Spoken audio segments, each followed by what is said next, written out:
આમોદ શહેરમાં સ્વામી વિવેકાનંદ જયંતિ નિમિત્તે સંસ્કાર વિદ્યાલયના બાળકો દ્વારા રેલી કાઢવામાં આવી હતી। આમોદ શહેરમાં આવેલ સંસ્કાર એજ્યુકેશન ટ્રસ્ટ સંચાલિત સંસ્કાર વિદ્યાલય દ્વારા સ્વામી વિવેકાનંદ જન્મજયંતિ નિમિત્તે આજરોજ આમોદ નગરમાં સ્કૂલના બાળકો દ્વારા રેલીનું આયોજન કરવામાં આવ્યું હતું। જે રેલી આમોદ મોટા તળાવ પાસેથી પસાર થઈ મુખ્ય બજાર, તિલક મેદાન, શરીફાપોર, બગાસાપોર જે વિસ્તારમાંથી પસાર થઈ અને સ્કૂલ ખાતે સમાપ્ત કરવામાં આવી હતી।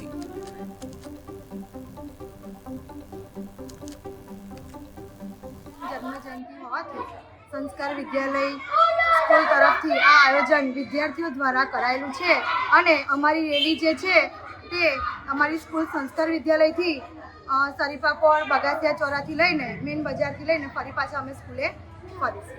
જન્મજયંતિ હોવાથી સંસ્કાર વિદ્યાલય સ્કૂલ તરફથી આ આયોજન વિદ્યાર્થીઓ દ્વારા કરાયેલું છે અને અમારી રેલી જે છે તે અમારી સ્કૂલ સંસ્કાર વિદ્યાલયથી શરીફાપોર, બગાસિયા ચોરાથી લઈને મેઇન બજારથી લઈને ફરી પાછા અમે સ્કૂલે